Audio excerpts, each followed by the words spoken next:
सुरू करायचं सर? हा, ओके.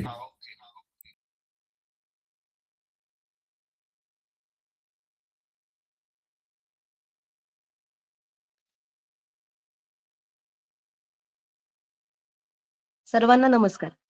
Good morning students. जिल्हा परिषद अहिल्यानगर आयोजित मिशन आरंभ 2025 यामध्ये ऑनलाईन मार्गदर्शन तासिकेमध्ये मी श्रीमती जाधव ज्योती मोहन तुम्हा उपस्थित सर्व विद्यार्थ्यांचं पुन्हा एकदा स्वागत करते. विद्यार्थी मित्रांनो, तुम्ही इयत्ता 5वीच्या उच्च प्राथमिक शिष्यवृत्ती परीक्षेसाठी आता सज्ज झालेले आहात आणि गेल्या काही दिवसांपासून आपण नियमितपणे प्रश्नपत्रिकांचा सराव देखील करत आहोत. आपण सध्या पेपर क्रमांक 1 वर्ष 2024 ची प्रश्नपत्रिका अभ्यासत आहोत. काल तुम्ही प्रश्न क्रमांक 59 पर्यंतचा अभ्यास केला आणि आज आपण प्रश्न क्रमांक 60 ते प्रश्न क्रमांक 75 चा अभ्यास करणार आहोत. चला तर मग आजच्या तासिकेला आपण सुरुवात करूयात.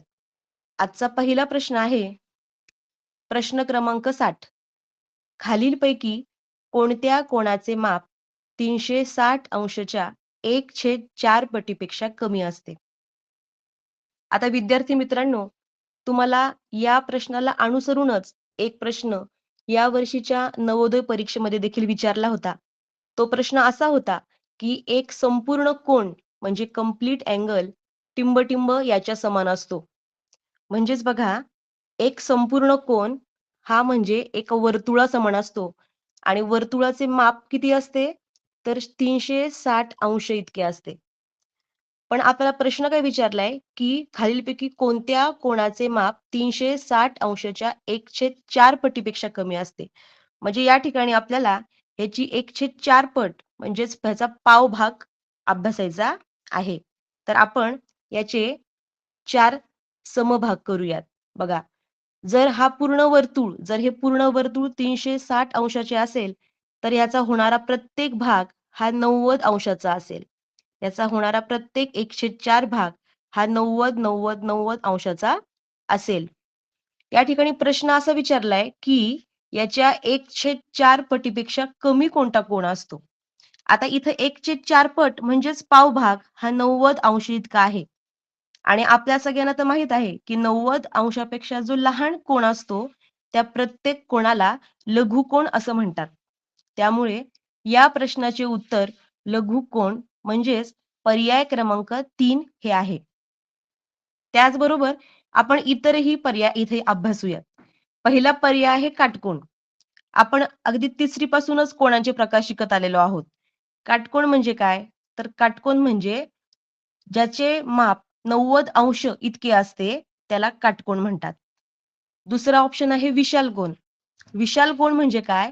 की ज्या कोनाचे माप काटकोनपेक्षा जास्त म्हणजेच 90 अंशापेक्षा जास्त असते त्या प्रत्येक कोणाला विशाल कोन असे म्हणतात.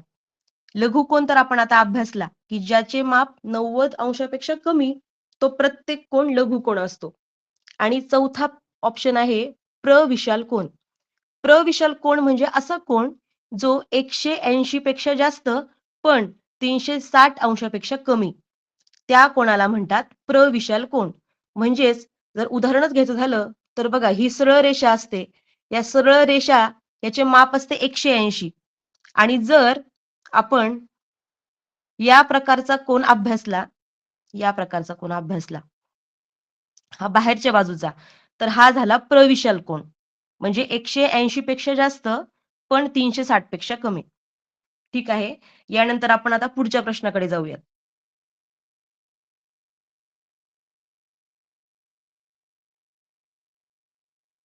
पुढील प्रश्न आहे, एका शाळेचा एकूण पट 1600 आहे.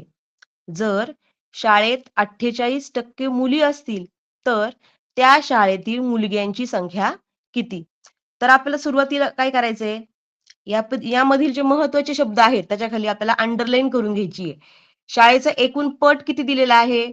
तर शाळेचा एकूण पट आहे 1600 म्हणजे 1600 आणि जर शाळेमध्ये 48% मुली असतील, या एकूण पटामध्ये 48% इतक्या कोण आहेत? मुली आहेत.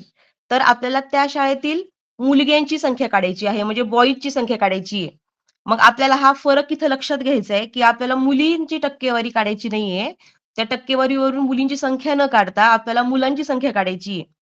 आता हे गणित आपण 2 प्रकारे करू शकतो.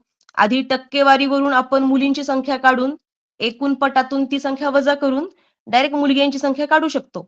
पण आपल्याला परीक्षेला इतका वेळ नसतो, म्हणून आपण कमीत कमी वेळात आणि सोप्या पद्धतीने लवकरात लवकर उत्तराकडे पोहोचण्यासाठी कोणती पद्धत वापरू शकतो? की 100 पैकी 48% जर मुली असतील, तर उरलेले 52% हे काय असणार आहेत? हे मुलगे असणार आहेत. 52% हे मुलगे. मग ह्याच्यावरून डायरेक्ट मुलग्यांचा आकडा काढू शकतो. तर कसा काढायचा? आपल्याला माहिती आहे टक्केवारी ही काय असते? 100 पैकी असते. म्हणजेच काय? 100 पैकी 52 मुलगे तर 1600 पैकी एकूण मुलांची संख्या किती? या ठिकाणी आपण काय करणार आहे आता? या ठिकाणी आपण तिरकस गुणाकार करणार आहेत. बघा 1600 गुणिले 52 छेद 100. बघा 2 शून्य गेले आणि 2 शून्य गेले. म्हणजे 16 गुणिले 52. जर हा गुणाकार आपण इथं केला, तर ह्याचं उत्तर येणार आहे बघा 832. म्हणजेच पर्याय क्रमांक 2. आणि जर आपण आधीच्या पर्यायाने गेलो असतो, आधीच्या पद्धतीने, की आधी मुलींची संख्या आपल्याला काढायची आहे, आपण ती सुद्धा पद्धत इथं करून बघूयात.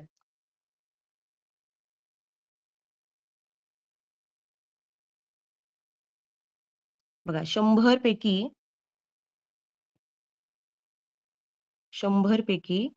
48% मुली तर 1600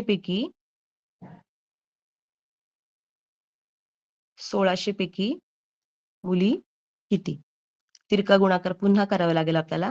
1600 गुणिले 48 छेद 100. 2 शून्य गेले, 2 शून्य.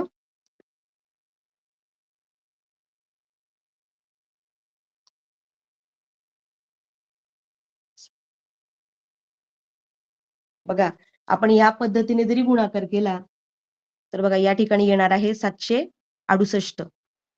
आणि जर आपण 1600 मधून हे 768 वजा केले, तरी देखील आपल्याला या ठिकाणी उत्तर मिळणार आहे 832. पण बघा ही पद्धत थोडी वेळखाऊ आहे. त्याच्यामुळे आपण जी आधीची पद्धत वापरली, तीच आपल्याला या ठिकाणी उपयोगी पडू शकते. आणि आपण डायरेक्ट मुलग्यांची संख्या काढायची असल्याने मुलांची टक्केवारी 52% घेऊन त्या त्या पद्धतीने आपण ह्याचं उत्तर काढू शकतो आणि ते उत्तर येणार आहे 832 इतकं. चला त्यानंतर आपण पुढील प्रश्नाकडे जाऊयात. बघा पुढील प्रश्न आहे प्रश्न क्रमांक 62. जोसेफने 12 रुपये 50 पैसे या दराने 2 पेन आणि 5 रुपये 25 पैसे या दराने 5 शिसपेन्सिली विकत घेतल्या, तर जोसेफने एकूण किती रुपयांची खरेदी केली? पहा अतिशय सोपा असा प्रश्न या ठिकाणी दिलेला आहे. जोसेफने काय केले? तर बघा जोसेफने आपण इथे रुपये पैसे असं याचे कॉन्व्हर्शन करून घेऊ. बघा 12 रुपये 50 पैशाचे 12 रुपये 50 पैशाचे किती पेन घेतलेत? तर बघा या ठिकाणी 2 पेन घेतलेले आहेत. म्हणजे गुणिले 2. म्हणजे आपल्याला या ठिकाणी काय मिळणार आहे? एकूण पेनसाठी लागणारे पैसे या ठिकाणी समजणार आहेत. बघा 2 शून्य शून्य 5 दुने 10 बे दुने 4 5 आणि बे एक बे म्हणजे एकूण त्याने 25 रुपयाचे काय घेतलेले आहेत या ठिकाणी पेन घेतलेले आहेत. आणि त्यानंतर पुढे काय सांगितलंय की 5 रुपये 25 पैसे म्हणजे बघा 5 रुपये आणि 25 पैसे असे किती शिसपेन्सिली विकत घेतल्यात? तर बघा 5 शिसपेन्सिली घेतल्या. म्हणजे इथे आपल्याला गुणिले काय करावं लागेल? 5 करावे लागेल. 5 5 25 हातचे आले 2 5 दुने 10 11 12 5 5 25 आणि 1 26 म्हणजे 26.25 म्हणजे 26 रुपये 25 पैसे या किमतीचे काय घेतल्या? शिसपेन्सिली घेतल्या. आपल्याला विचारलंय काय? तर जोसेफने एकूण किती रुपयांची खरेदी केली? म्हणजे या ठिकाणी आपल्याला काय करायचंय? या 2 आलेल्या उत्तरांची बेरीज करायची आहे. बघा आपण इथं करूयात बेरीज. बघा 25 रुपये अधिक 26.25 पैसे. 26 रुपये आणि 25 पैसे. बघा 5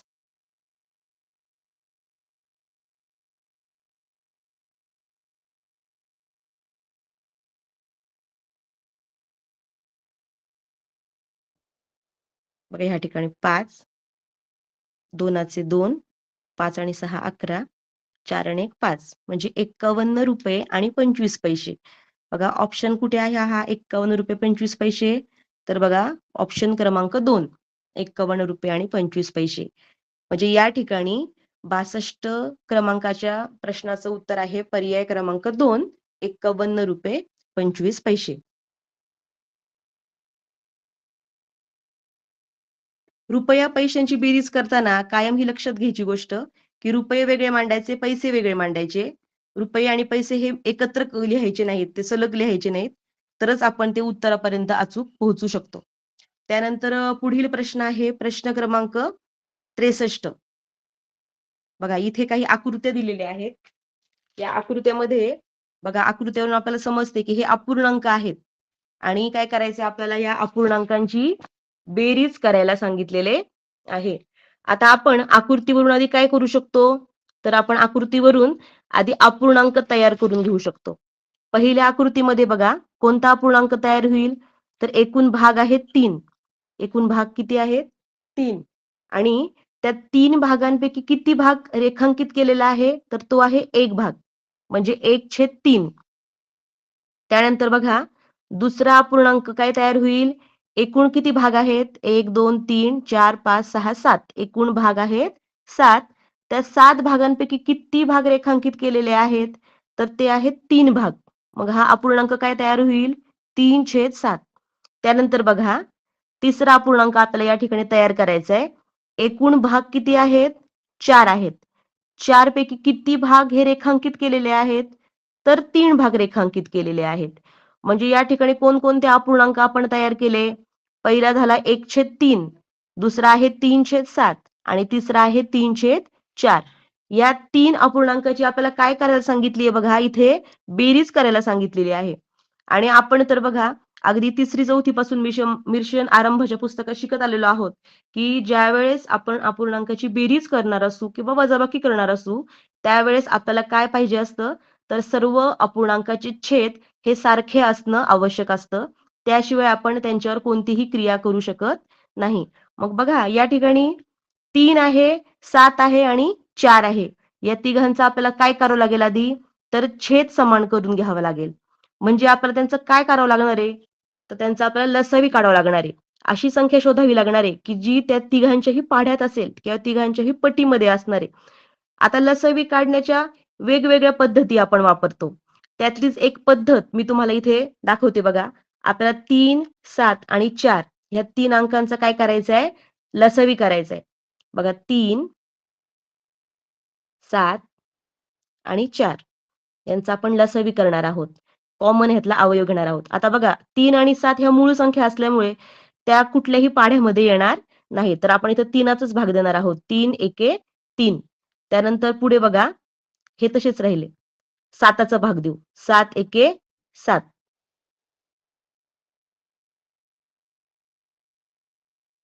त्यानंतर बघा पुढे आले 4. 4ला 2नी भाग जातो. बे दुने 4 आणि मग पुन्हा बेचा भाग जाईल. बे एके बे. बघा म्हणजे या ठिकाणी जे आपल्याला अवयव मिळालेले आहेत. कोणते अवयव मिळालेत? तर 3, 7, 2 आणि 2 या 4 अंकांचा आपल्याला या ठिकाणी काय करावं लागणार आहे? गुणाकार करावा लागणार आहे. आणि जो गुणाकार येईल तोच काय असणार आहे? या 3 संख्यांचा लसावी असणार आहे. मग बघा 3 गुणिले 7, 7 त्रिक 21. 21 दुने 42 आणि 42 दुने 84. म्हणजे या ठिकाणी बघा 84 हा काय असणार आहे? या 3 अंकांचा लसावी असणार आहे. ज्यावेळेस आपण छेदाला एखाद्या संख्येने गुणतो त्यावेळेस आपल्याला अंशालाही त्याच संख्येने गुणावं लागतं. मग आपण छेद समान करण्यासाठी काय करूया? या तिन्ही छेदांना आणि अंशांना गुणून घेणार आहोत. तर बघा आता 3 नी गुणायचं आहे, मग आपल्याला कितीनी गुणावं लागेल? तर 28 नी गुणावं लागेल. कारण आपल्याला छेद 84 करायचं आहे. मग खालीच 28 नी गुणल्यावर वरती सुद्धा काय करावं लागेल? 28 नीच गुणावं लागेल. त्यानंतर बघा दुसऱ्या अपूर्णांकामध्ये आपल्याला 7चा गुणाकार करताना बघा 12 नी गुणावे लागेल आणि वर देखील कितीनी गुणावे लागेल? 12 नीच गुणावे लागेल.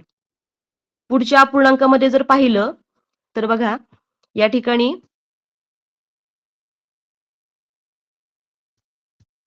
काय आहे? 4 दिलेला आहे. हा अपूर्णांक पुन्हा एकदा मांडून घेऊ आपण 3/4.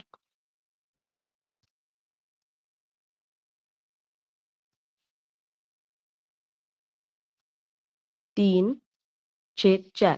आता इथे देखील आपल्याला काय करायचंय? 84 हा छेद येण्यासाठी आपल्याला कितीने गुणावं लागेल? तर आपल्याला माहिती आहे 21 चोक 84 म्हणजे 21 नी दोन्ही ठिकाणी आपल्याला गुणावे लागेल. दोन्ही ठिकाणी काय करावं लागेल? 21 नी गुणावं लागेल. आता काय होतील ह्यांचे छेद समान होतील. आपण गुणाकार करून बघूयात. बघा 28 एके 28 आणि 28 त्रिक 84. दुसऱ्या अपूर्णांकामध्ये बघा 12 त्रिक 36 आणि 12 साते 84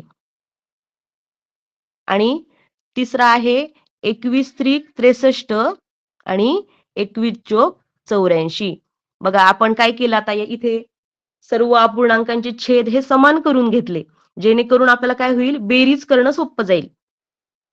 तर बघा इथं छेद तसाच राहतो 84 तसेच राहिले आणि वरच्या अंशाची जर आपण बेरीज केली तर बघा ती बेरीज होईल 127.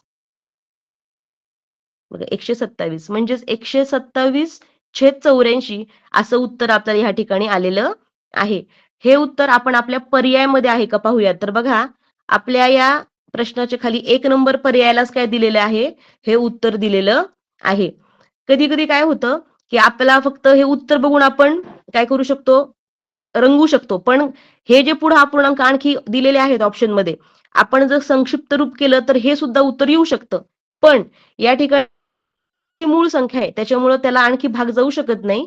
त्याच्यामुळे हेच रूप त्याचं कायम राहणार आणि 127/84 हे उत्तर या ठिकाणी दिलेलं आहे. ऑप्शन नंबर 1 आपल्याला बरोबर आलेलं आहे. फक्त हे असे प्रश्न करताना एकच काळजी घ्यायची, की आपल्याला आधी छेद समान करून घ्यायचा आहे आणि त्यानंतरच त्याच्यावरच्या क्रिया करायच्या आहेत. जर इथे बेरजेच्या ऐवजी दुसरे चिन्ह असतील, तर तशी आपल्याला क्रिया करून घ्यावी लागेल.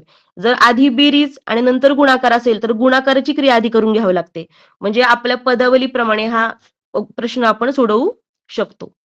त्यानंतर चला पुढच्या प्रश्नाकडे जाऊयात. प्रश्न क्रमांक आहे 64. प्रश्न आहे 2 सहमूळ संख्यांच्या सामायिक अवयवाची दुप्पट टिंब-टिंब असते. आता 2 सहमूळ संख्यांच्या सहमूळ संख्या हे आपल्याला माहीत असणं आधी गरजेचं आहे. आपण मूळ संख्या शिकलेलो आहोत. आपण संयुक्त संख्या देखील शिकलेलो आहोत. सहमूळ संख्या देखील आपण शिकलेलो आहोत. सहमूळ संख्या म्हणजे काय? सहमूळ संख्या म्हणजे अशा 2 संख्या की ज्यांच्यामध्ये 1 हा एकमेव अवयव समान असतो. आता उदाहरणच घ्यायचं झालं तर आपण बघा एक उदाहरण घेऊया. समजा 3 आणि 5 हे अंक घेऊ. 3चे अवयव घेऊयात आपण. 3चे कोणकोणते अवयव होतील? तर 1 आणि 3 ही मूळ संख्याच आहे. 5 देखील 1 आणि 5. तर ह्यामध्ये काय आहे? 1 ही एकमेव संख्या काय आहे?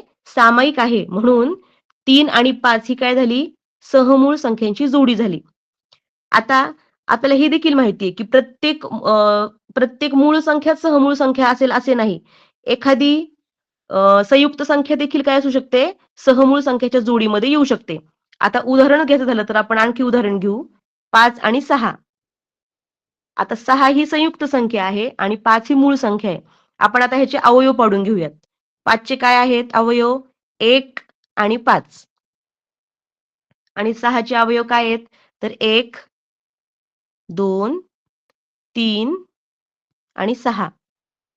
पहा ह्याच्यामध्ये देखील काय आहे, की फक्त 1 ही एकमेव संख्या काय आहे? सामायिक आहे. म्हणजे 5 आणि 6 ही देखील काय आहे? सहमूळ संख्यांची जोडी या ठिकाणी ठरेल. म्हणजे प्रत्येक मूळ संख्याच सहमूळ संख्या असते अशी नाही, तर संयुक्त समसंख्या देखील काय असू शकते? सहमूळ संख्या असू शकते.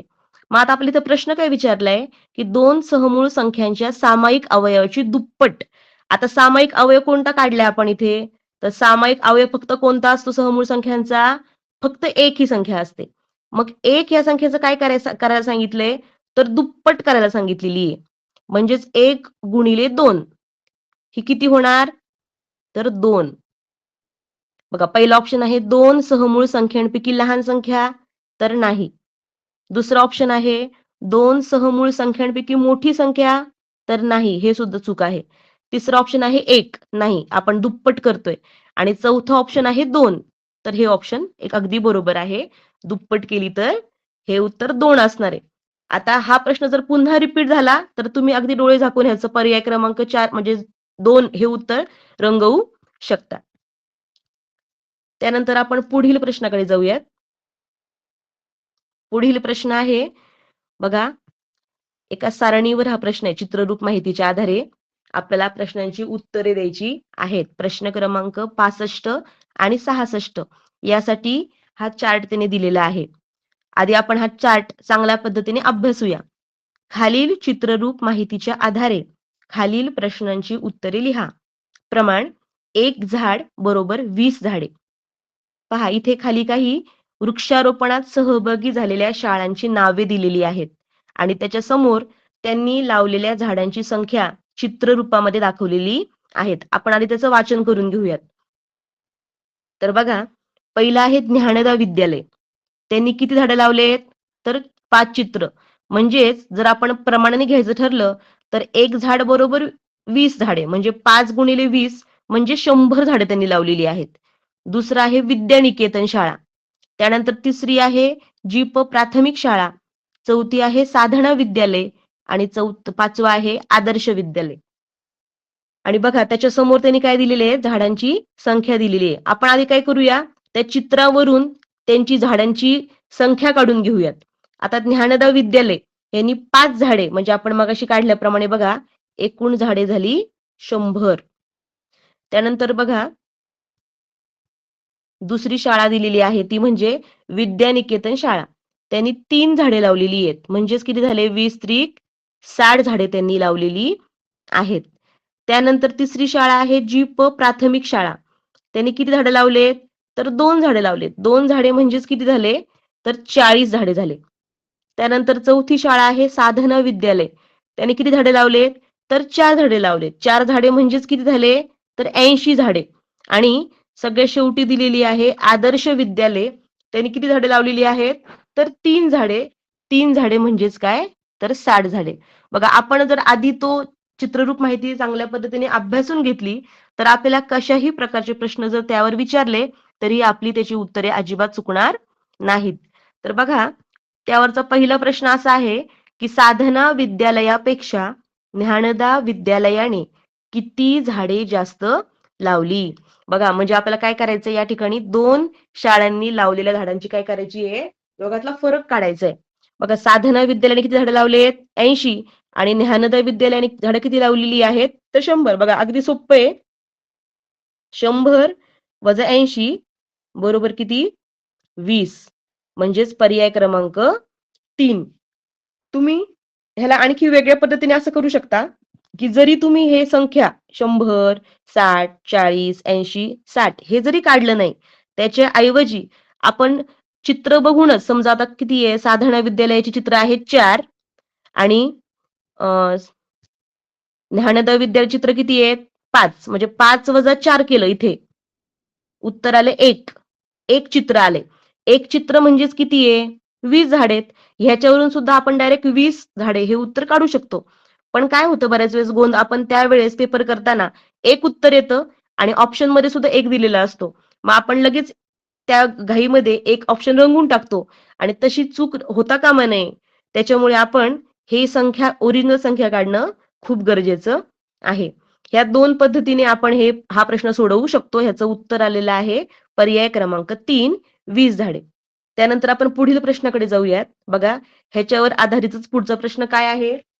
की वृक्षारोपण कार्यक्रमाअंतर्गत सहभागी शाळांनी एकूण किती झाडे लावली?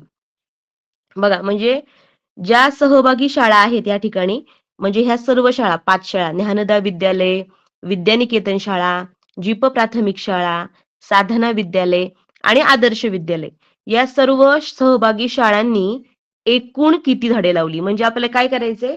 या सर्व झाडांची बेरीज करायची आहे. बघा, अतिशय सोप्पा असा हा सुद्धा प्रश्न आहे. आपण वरती हे आकडे ऑलरेडी काढलेले आहेत. 100, 60, 40, 80 आणि 60. बघा, ज्ञानोदय विद्यालयाची किती आहेत? तर 100 झाडे.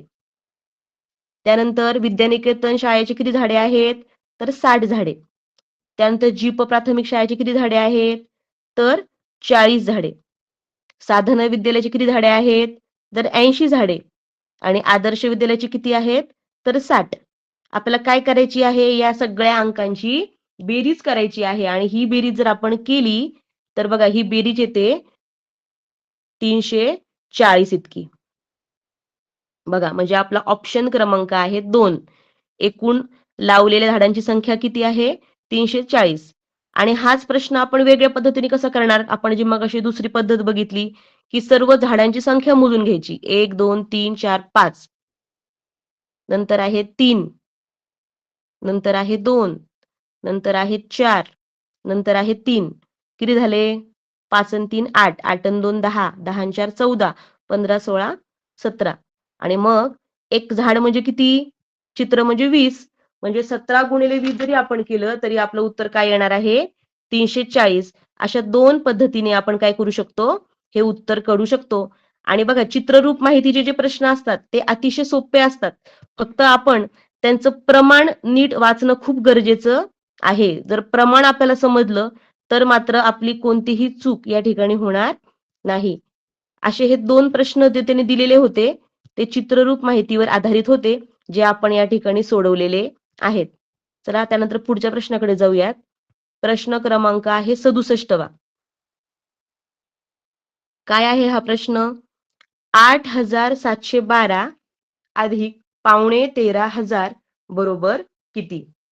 8,712. बघा, आपल्याला आता ह्या अक्षरी लेखन मधून आपल्याला त्यांचं अंकी लेखन करून घ्यायचंय. 8,712. 8,712. आणि बघा पुढची काय संख्या आहे? 13,500. आता इथे पावणे हा शब्द आलेला आहे. पावणे म्हणजे काय? की 13,000 पूर्ण नाहीत. म्हणजेच किती? 12,000 आणि 750. या दोघांची काय करायची आपल्याला? तर बेरीज करायची. बघा, 2, 5 आणि 1 6, 7 आणि 7 14, 11 आणि 2 म्हणजेच 21,462. कुठे आहे 21,462? तर बघा पर्याय क्रमांक 1 या ठिकाणी दिलेला आहे. 21,462 हे उत्तर बरोबर आहे. बघा, आपल्याला माहितीये की आपण पाव, अर्धा पाऊण ही संकल्पना मागे शिकलेलो आहोत. पाव भाग, अर्धा भाग, पाऊण भाग आणि पूर्ण भाग. ज्यावेळेस 100 हे प्रमाण असतं, म्हणजे 1 मीटर बरोबर 100 सेंटीमीटर आपण हे घेतो, त्यावेळेस त्याचा काय भाग होतो? पाव भाग 25, अर्धा भाग 50, पाऊण भाग 75. पण जेव्हा किलोमीटरचा विचार येतो किंवा आता हा हजाराचा विचार असतो, त्यावेळेस आपण काय करतो? फक्त ह्याच्या पुढे एक शून्य मांडतो. म्हणजेच 250 भाग म्हणजे पाव, 500 म्हणजे अर्धा आणि पाऊण म्हणजे 750. तर बघा, अशा पद्धतीने जर आपण हे लक्षात ठेवलं आणि घाई गडबड न करता हे संख्या व्यवस्थित समजून घेतल्या तर आपल्याला हे प्रश्नाचे मार्क अजिबात हातचे जाता कामा नयेत. चला त्यानंतर आपण पुढचा प्रश्न अभ्यासूयात. प्रश्न क्रमांक आहे 68. काय आहे प्रश्न? सोहमने 2,000 रुपयांच्या 6 नोटा बदलवून 100 रुपये व 50 रुपयांच्या समान नोटा घेतल्या असता 100 रुपयाच्या किती नोटा मिळतील? बघा, प्रश्न पुन्हा एकदा वाचू आपण काळजीपूर्वक. त्यांनी काय सांगितलंय? सोहमने 2,000 रुपयाच्या किती नोटा बदलवल्यात? 6 नोटा बदलवल्यात आणि त्या बदलवून 100 रुपये आणि 50 रुपयांच्या समान नोटा, म्हणजे जितक्या नोटा 100च्या असतील तितक्याच नोटा काय असणार आहेत? 50च्या असणार आहेत. तर 100 रुपयाच्या किती नोटा मिळतील? बघा, आपण या प्रश्नाला ऑप्शननेही जाऊ शकतो. पण तुम्हाला आणखी एक सोपी पद्धत या ठिकाणी मी सांगते. ज्यावेळेस आपल्याला दोन्ही नोटा समान असतात असं दिलेलं असतं. त्यावेळेस आपण त्या 2 अंकांची बेरीज करून सुद्धा काय करू शकतो, उत्तरापर्यंत लवकरात लवकर पोहोचवू शकतो. आपण बघूयात. सोहमने काय केले, ₹2000 किती नोटा बदलवल्यात? तर 6 नोटा. 2000 गुणिले 6 जर आपण केलं, तर ते झाले 12,000. म्हणजे त्यांनी ₹12,000 बदलवलेले आहेत. आणि काय केले, 100 आणि 50च्या समान नोटा घेतल्यात. मग जर आपण 100 आणि 50 ह्याची बेरीज केली, तर ती होते 150. जर आपण हा भागाकार केला, 12,000 छेद 150, आपण याचा भागाकार करूयात. तर बघा, 0 गेला, 0 गेला. 15 एके 15, 15 आठे 120 आणि शून्याचं 0 म्हणजे 80 नोटा. 80 नोटा काय झाल्यात? तर 100च्या 80 नोटा आणि 50च्या देखील 80 नोटा. याप्रमाणे किती व्हायला पाहिजेत आपले? तर 12,000 व्हायला पाहिजेत. आपण करून बघूयात. बघा, आपण इथं पर्याय क्रमांक आपला 3 बरोबर आलेला आहे. 80 नोटा 100च्या आणि 80 नोटा कितीच्या? 50च्या. जर आपण केल्या तर हे झाले 8,000 आणि हे झाले 50च्या नोटा असल्यामुळे 4,000 आणि ह्यांची जर बेरीज केली तर ही बघा बरोबर होती 12,000. आपल्या 6 नोटा असल्यामुळे 12,000 हे उत्तर बरोबर आहे. जर आपण ऑप्शननेही गेलो असतो तरी देखील आपण काय केलं असतं, उत्तरापर्यंत पोहोचलो असतो. आपण बघा, आता या ठिकाणी जर ऑप्शन दुसरा एखादा घेऊन बघूयात, 40 हा ऑप्शन घेऊन बघूयात आपण या ठिकाणी. बघा, 40 जर ऑप्शन आपण घेतला तर 40 नोटा 100च्या आणि 40 नोटा 50च्या. बघा, हे झाले 4,000 आणि हे झाले 2,000. म्हणजे फक्त ₹6,000 होत आहेत. आपले किती रुपये व्हायला पाहिजे होते? तर ₹12,000. म्हणजे आपण असे देखील ऑप्शन कट करत करत जर गेलो तरी देखील आपण उत्तरापर्यंत पोहोचू शकतो. पण मी तुम्हाला सांगितलेली ट्रिक कुठली आता, की ज्यावेळेस समान नोटा दिलेल्या असतात त्यावेळेस सगळ्यात सोपं काय करायचं, त्या 2 नोटांच्या रुपयांची बेरीज करा, 100 अधिक 50 आणि ती झालेली रक्कम आहे 12,000, त्याला जर आपण डायरेक्ट 150 ने भागलं तरी देखील आपल्याला नोटांची संख्या मिळू शकते.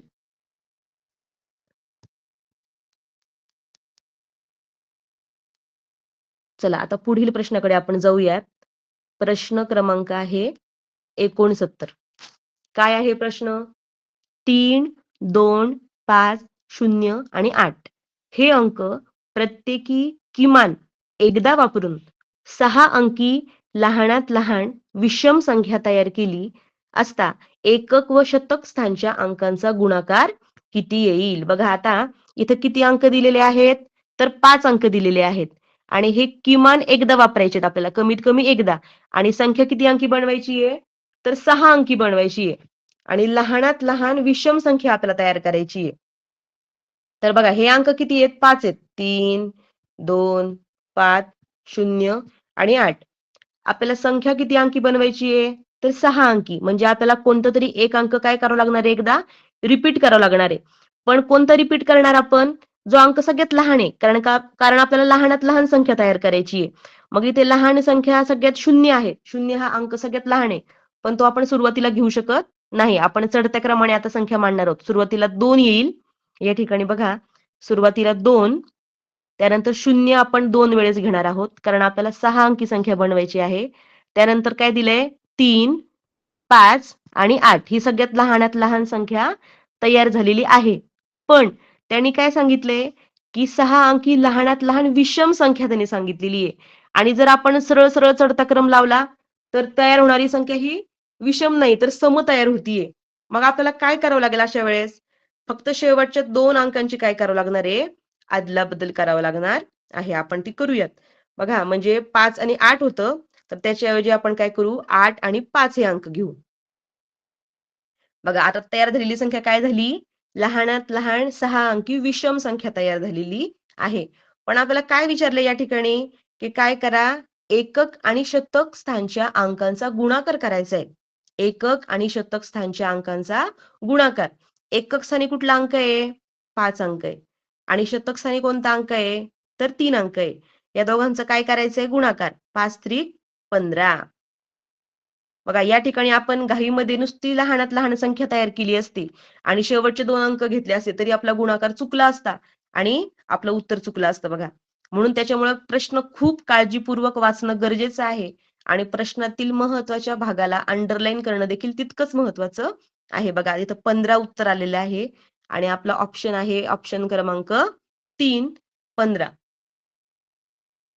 म्हणजे सम, विषम, त्याचबरोबर किती अंकी आपल्याला संख्या तयार करायची आहे, लहानात लहान करायची का मोठ्यात मोठी करायची आहे, हे देखील सगळं आपल्याला पाहणं इथं या ठिकाणी गरजेचं आहे. त्यानंतर आपण पुढच्या प्रश्नाकडे जाऊयात. आपला प्रश्न क्रमांक आहे 17वा. काय प्रश्न आहे? निशाने 1350 रुपयास घेतलेली एक वस्तू 1730 रुपयाला विकली. या व्यवहारात तिला किती नफा की तोटा झाला? बघा आपल्याला माहिती आहे की आपली जर खरेदी किंमत आणि विक्री किंमत हे आपल्याला माहिती आहे. जर विक्री किंमत ही खरेदी किंमत पेक्षा जास्त असेल तर आपल्याला जो होतो तो काय असतो? नफा असतो. आता या ठिकाणी निशाने काय केलेलं आहे बघा 1350 रुपयाला वस्तू घेतलेली आहे आणि विकली कितीला? 1730 रुपयाला म्हणजे नक्कीच तिने जास्त पैशानं ती वस्तू विकलेली आहे म्हणजे तिला काय झालेलं आहे इथं नफा झाला हे आपल्याला समजतंय. मग यावेळेस काय करायचं? तोटा असणारे ऑप्शन लगेच बाद करून टाकायचे. बघा त्यांनी काय केले जाणीवपूर्वक पहिल्या कॉलम मध्ये नफा आणि तोटा हे एका खाली खाली दिले आणि दुसऱ्या ठिकाणी तोटा नफा असं उलट दिले की मुलं काय करतात अशा वेळेस घाई गडबडीत वर खाली उत्तर त्याचे करून चुकवू शकतात. म्हणून आधी तोट्याचे ऑप्शन इथं आपण वजा बाद करून टाकलेले आहेत आणि या व्यवहारात तिला किती नफा की तोटा झाला. आता फक्त आपल्याला काय करायचे उत्तर काढायचे. एकदम सोपी अशी वजाबाकी या ठिकाणी आपण करणार आहोत. आपल्याला विक्री किंमत मधून काय करायची आहे? खरेदी किंमत वजा करायची आहे. म्हणजेच 1730 वजा 1350. बघा इथं किती उत्तर येते आपलं? तर आपलं उत्तर येत आहे 380.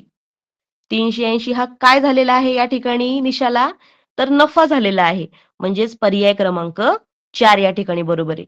आणि जर आपण या ठिकाणी तोट्याचे ऑप्शन आधी दिले नसते, तर आपण काय केलं असतं इकडे नफा तोटा आहे, इकडे पण नफा तोटा वाटून ह्या 2 नंबर ऑप्शनच आपण बरोबर करून टाकलं असतं.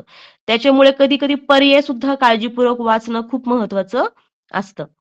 बघा अतिशय सोप्पं असं हे गणित होतं. त्यानंतर आपण पुढील गणिताकडे जाऊयात. पुढील प्रश्न आहे प्रश्न क्रमांक 71. काय दिलाय प्रश्न? शेजारील आकृती दुमडून घन बनवल्यास 4 हा अंक असलेल्या पृष्ठाच्या लगतच्या पृष्ठावर कोणता अंक येणार नाही? बघा या ठिकाणी काय सांगितलं त्यांनी एक घडणी दिलेली आहे आपल्याला आणि त्याच्यामध्ये त्याचा दुमडून काय करायचंय घन तयार करायचंय. आता आपण शिकलेलो आहोत घडणी म्हणजे काय? की जो द्विमितीय आकार त्यावरील घड्यांवर दुमडला असता त्यापासून त्रिमितीय आकार मिळतो आणि त्या द्विमितीय आकारास मिळालेल्या त्रिमितीय आकाराची घडण आपण असं त्याला म्हणत असतो. म्हणजे इथं ज्या रेषा दिलेल्या आहेत त्या संख्यांच्या साईडला त्या ठिकाणी सगळे आपण काय करणार आहे दुमडणार आहोत. म्हणजे थोडक्यात आपलं खोकं एखादा आपल्या डोळ्यासमोर आपण आणूयात. खोक्याचा पृष्ठभाग आपण कसं दुमडतो सगळा घन खोकं जे असतं त्याप्रमाणे काय होईल इथे एक बॉक्स तयार होणार आहे घन आकाराचा. तर काय सांगितलंय शेजारील आकृती दुमडून घन बनवल्यास 4 हा अंक 4 हा अंक असलेल्या पृष्ठाच्या लगतच्या पृष्ठावर कोणता अंक येणार नाही. आता घन आकाराला काय असतं कधी पण की 6 पृष्ठभाग असतात आणि त्याचा फक्त एकच अंक असा असतो. जर आपण त्या 6ही भागावर एक एक अंक मांडला तर फक्त एकच संख्या अशी असते की जी त्याच्या लगत येत नाही. ती म्हणजे त्याच्या समोरासमोरील संख्या. बाकी 4ही संख्या काय असतात त्याच्या लगतच असतात चारही बाजूनी. आपण इथे एक घनाची आकृती काढूयात बघा. बघा इथं मी एक घन काढते. बघा अशा प्रकारे काय असतं तो ते खोकं असतं की वरती जो अंक एखादा असेल त्याला फक्त त्याच्या खालचा जो येत असेल तो त्याच्या समोरासमोर येणार आहे. बाकी ही बाजू, ही समोरची, पाठीमागची ही बाजू या सगळ्या काय असणार आहे त्याच्या लगतच्या बाजू असणार आहेत. जर आपण काळजीपूर्वक हे दिलेली आकृती अभ्यासली तर आपल्या लक्षात येईल की या ठिकाणी काय दिलेलं आहे बघा आपण तयार करून बघूयात. बघा आता 16 हा अंक कुठे येणार आहे खाली बेसला येणार आहे. 16 हा अंक काय येणार आहे बेसला येणार आहे. 36 हा काय येणार आहे ह्याच्या या बाजूला येणार आहे 36 हा आकडा. त्यानंतर बघा 25 हा या बाजूला येणार आहे ह्या बाजूला 25, इकडच्या बाजूला काय येणार आहेत 9 येणार आहेत, 4 हे या बाजूला येणार आहेत आणि 1 हे वरून येणार आहेत. आणि आपल्याला काय विचारले की 4च्या लगत नसणारा अंक म्हणजे 4च्या समोर म्हणजे या ठिकाणी असणारा अंक आणि तो अंक असणार आहे 36. जर आपण काळजीपूर्वक हा अभ्यासलं तर आपल्या लक्षात येईल की 36 हे काय येणार आहे ह्याच्या बरोबर समोरासमोर येणार आहे. म्हणून याचं उत्तर आहे पर्याय क्रमांक 2, 36. बघा आपण काळजीपूर्वक जर घडणी अभ्यासली असेल, तुम्ही प्रत्यक्ष जर हाताळली असेल तर तुमचा हा मार्क अजिबात जाणार नाही. इतका सोपा असा हा प्रश्न या ठिकाणी दिला होता. त्यानंतर आपण पुढील प्रश्नाकडे आता जाऊयात. प्रश्न क्रमांक आहे 72. काय आहे प्रश्न? त्रिकोणी व चौरस संख्यांच्या बाबतीत खालीलपैकी कोणते विधान चुकीचे आहे? बघा या ठिकाणी आपल्याला हे लक्षात घ्यायचे की आपल्याला त्यांनी चुकीचं विधान इथं विचारलेलं आहे. आपल्याला बरोबर विधान ओळखायचं नाही. तर आपण आता एक एक विधान काळजीपूर्वक वाचूयात आणि समजून घेऊयात. पहिलं काय दिलेलं आहे? 2 क्रमवार संख्येच्या गुणाकाराची निमपट केल्यास त्रिकोणी संख्या मिळते. बघा त्रिकोणी संख्या ची व्याख्या अगदी बरोबर त्यांनी या ठिकाणी दिलेली आहे की 2 क्रमवार संख्या म्हणजे समजा 2 गुणिले 3 ह्या जे 2 क्रमवार संख्या आहेत त्यांची गुणाकार करून काय करायची आपल्याला निमपट करायची आहे म्हणजे 2 नी भागायचे. 3 दुणे 6 भागिले 3 भागिले 2 म्हणजेच बेत्रिक 6. 3 ही काय मिळाली आपल्याला इथं त्रिकोणी संख्या मिळालेली आहे. म्हणजे काय बघा हा पहिला जो ऑप्शन आहे तो अगदी बरोबर आहे. त्रिकोणी संख्येची व्याख्या. त्यानंतर त्यांनी काय सांगितलंय? 1 ही त्रिकोणी आणि चौरस संख्या आहे. आपल्याला त्रिकोणी संख्या माहिती आहे आणि चौरस संख्या म्हणजेच काय तर वर्ग संख्या. वर्ग संख्येलाच आपण चौरस संख्या असं म्हणत असतो. मग 1 हा आहे ना वर्ग. 1 ही चौरस संख्या देखील होईल. 1 चा वर्ग 1 होतो आणि सगळ्यात पहिली त्रिकोणी संख्या 1च आहे. त्याच्यामुळे 1 ही त्रिकोणी संख्या सुद्धा आहे आणि चौरस संख्या सुद्धा आहेत बघा. म्हणून ऑप्शन क्रमांक 2 हा देखील या ठिकाणी काय आहे? बरोबर ऑप्शन आहे. त्यानंतर तिसरा ऑप्शन काय दिलेला आहे? दिलेल्या संख्येला त्याच संख्येने गुणल्यास मिळणारी संख्या चौरस संख्या असते. बघा आत्ताच सांगितल्याप्रमाणे चौरस संख्या म्हणजेच वर्ग संख्या आणि वर्ग संख्यामध्ये आपण हेच करत असतो की दिलेल्या संख्येला काय करतो त्याच संख्येने गुणतो. 4 गुणिले 4 म्हणजे 16 म्हणजे 16 ही काय झाली वर्ग संख्या झाली म्हणजे चौरस संख्या झाली. म्हणजे हा ऑप्शन देखील काय आहे बरोबर आहे. आणि चौथं काय दिलंय? 2 क्रमवार संख्यांचा गुणाकार केल्यास त्रिकोणी संख्या मिळते. बघा आता पहिलं विधान आणि चौथं विधान जर आपण वाचलं तर बघा 2 क्रमवार संख्यांचा गुणाकार केल्यास त्रिकोणी संख्या मिळते का? तर नाही. 2 क्रमवार संख्यांचा गुणाकार करून त्यांची निमपट केली तरच त्रिकोणी संख्या मिळते. म्हणजे चौथा ऑप्शन या ठिकाणी काय आहे? चुकीचं आहे.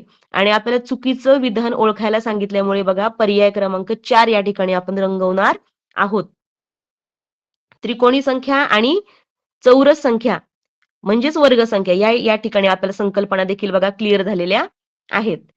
त्यानंतर आपण पुढच्या 73 नंबरच्या प्रश्नाकडे जाऊयात. बघा काय दिलाय प्रश्न? 12ने विभाज्य असलेल्या 2 अंकी संख्या उतरत्या क्रमाने मांडल्यास डावीकडून 5वी संख्या कोणती? प्रश्न काळजीपूर्वक वाचायचा कधी पण. 12ने विभाज्य असलेल्या 2 अंकी संख्या आपल्याला घ्यायच्या आहेत. त्या कशा मांडायच्यात?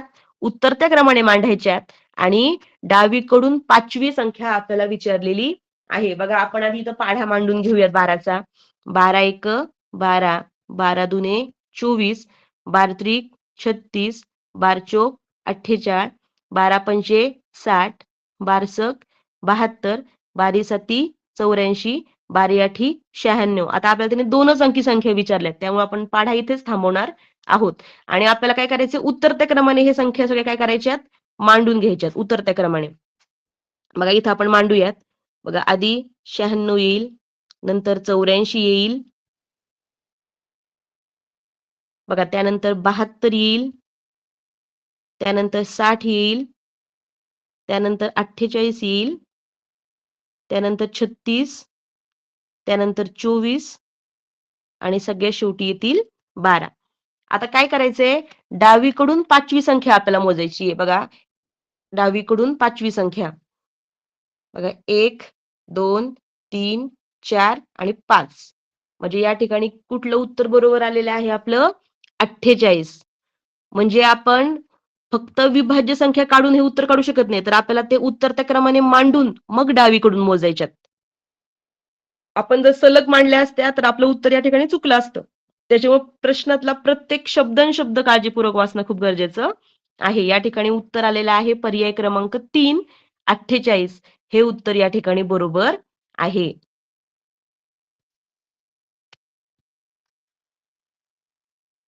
त्यानंतर आपण आता पुढच्या प्रश्नाकडे जाऊयात.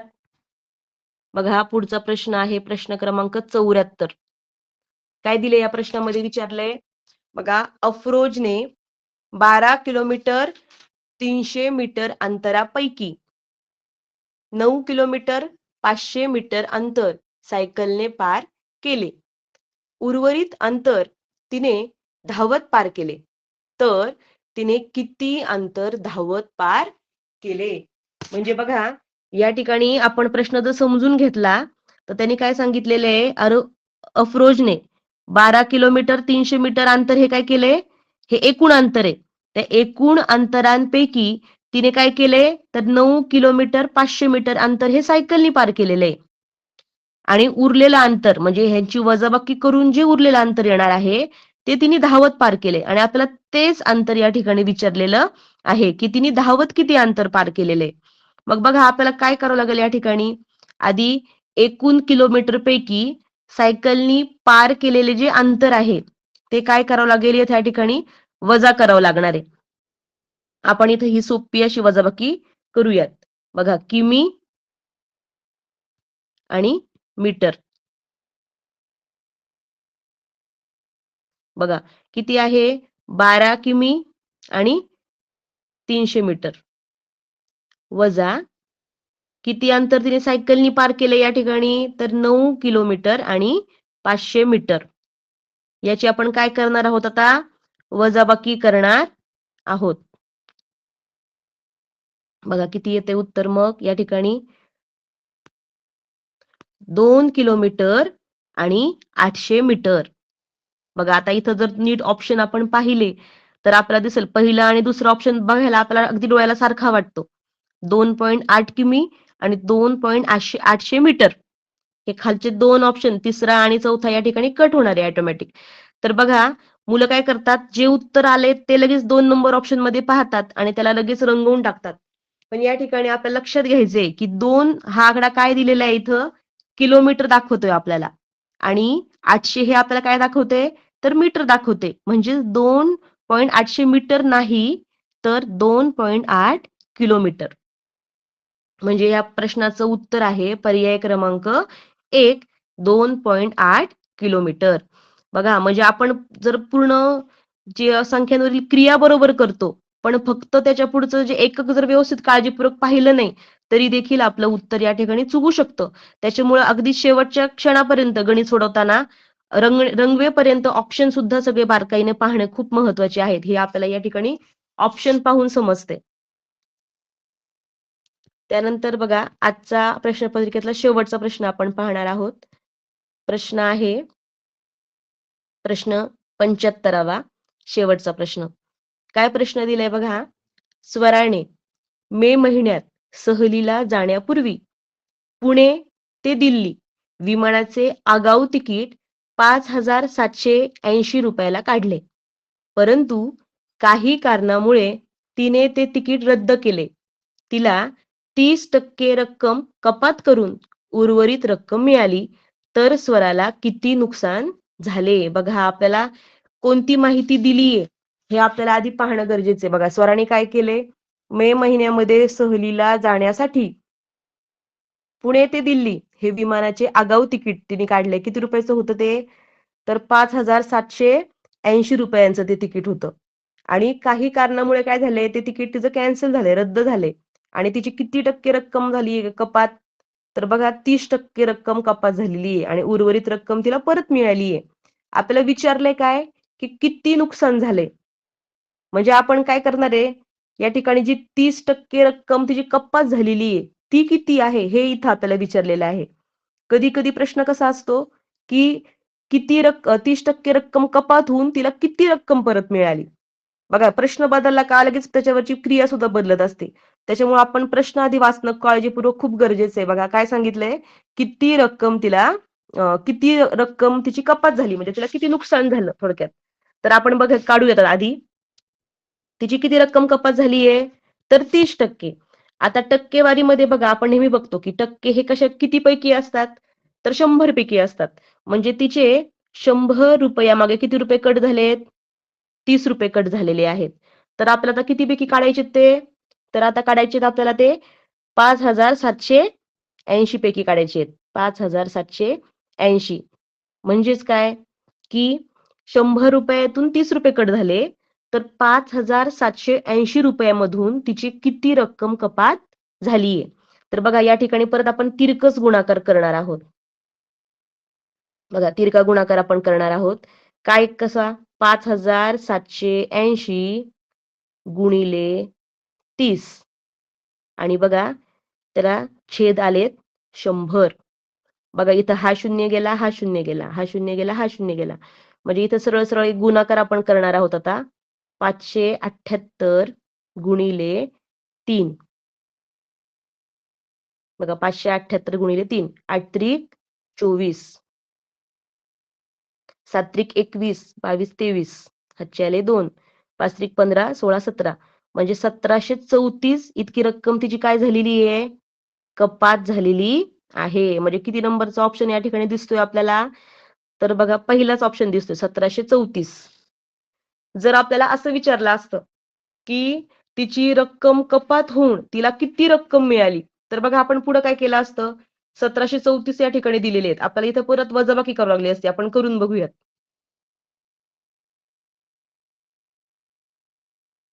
कपात रक्कम किती आहे? 1734. एकूण रक्कम किती आहे? तर 5,780. त्यातून आपण ही कपात झालेली रक्कम वजा करणार आहोत. म्हणजे 1,734 रक्कम ही वजा करणार आहोत. बघा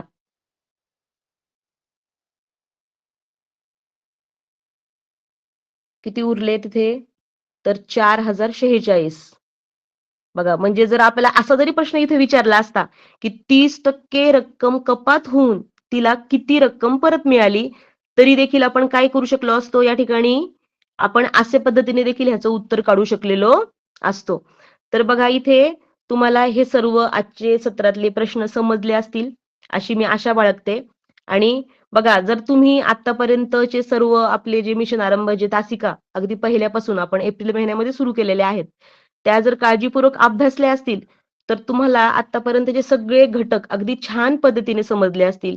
आणि आपण बऱ्याच दिवसांपासून प्रश्नपत्रिकांचा सराव देखील करत आहोत.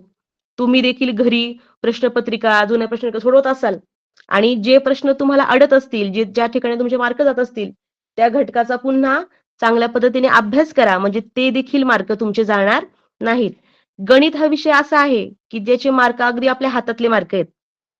की जे आपण जर उत्तर करेक्ट काढलं, तर काय होतं आपले ते मार्क अजिबात जात नाहीत. आणि गणित करण्याच्या देखील वेगवेगळ्या क्रिया आहेत. म्हणजे एखाद्या गणिताचं उत्तर आपण 2-3 पद्धतीने काढू शकतो. प्रत्येकाची ट्रिक थोडी वेगळी असू शकते. पण आपल्याला परीक्षेला कमीत कमी वेळामध्ये उत्तरापर्यंत पोहोचायचं असतं. त्याच्यामुळे आपण त्या प्रश्नाला अनुसरून ते उत्तर काढणं खूप गरजेचं आहे. आता आपल्याला हे प्रश्न वाचून एक गोष्ट समजली असेल, की प्रश्न किती काळजीपूर्वक वाचला पाहिजे. अगदी शेवटच्या शब्दापर्यंत त्यांनी असं प्रश्न फिरून विचारलेला असतो.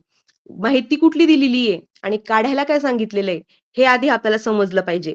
आणि फक्त एवढंच नाही, तर उत्तर काढल्यानंतर ऑप्शन देखील खूप काळजीपूर्वक आपण अभ्यासले पाहिजेत. कधी-कधी आपण चुकून जे उत्तर काढतो, ते उत्तर देखील त्या ऑप्शनमध्ये दिलेलं असतं आणि आपण लगेच रंगवून टाकतो. त्याच्यामुळे उत्तर काढल्यानंतर देखील आपण एकदा त्याला पुन्हा डबल चेक केलं पाहिजे. आणि त्यानंतर सर्व पर्याय चांगल्या प्रकारे अभ्यासूनच आपण काय केलं पाहिजे? उत्तर रंगवलं पाहिजे. बघा तुम्ही आता बऱ्याच दिवसापासून हे सगळं तासिका अभ्यासत आहात. भरपूर अभ्यास करत आहात. आता परीक्षेला तुम्हाला जवळपास 1.5 ते 2 महिनेच आता राहिलेले आहेत. आणि तुम्ही इथून पुढे फक्त आणि फक्त सराव करणं गरजेचं आहे. तुमचा अभ्यास झालेला पण आहे. आज आपला पेपर 1 2024 सालचा संपलाय. उद्यापासून पेपर 2 देखील सुरू होणार आहे. तुम्हाला तुमच्या परीक्षेमध्ये जे प्रश्न येणार आहेत, ते प्रश्न जो घटक तुम्हाला अवघड वाटतो, त्याच्यासाठी आणखीन सुद्धा वेळ काढा. तुम्हाला ज्या अडचणी असतील, त्या आपल्या वर्ग शिक्षकांना विचारा आणि तुम्हाला तुमच्या ह्या परीक्षेसाठी, तुमच्या या सगळ्या अभ्यासासाठी आमच्या सगळ्या शिक्षण विभागाकडून खूप खूप शुभेच्छा आहेत. तुम्हाला आजचा हा टॉपिक नक्कीच समजला असतील, सर्व प्रश्न काळजीपूर्वक समजले असतील, असं मी आशा बाळगते आणि मला आमच्या शिक्षण विभागाने या मिशन आरंभ ऑनलाईन तासिकेचा एक भाग होण्याची पुन्हा एकदा संधी दिली.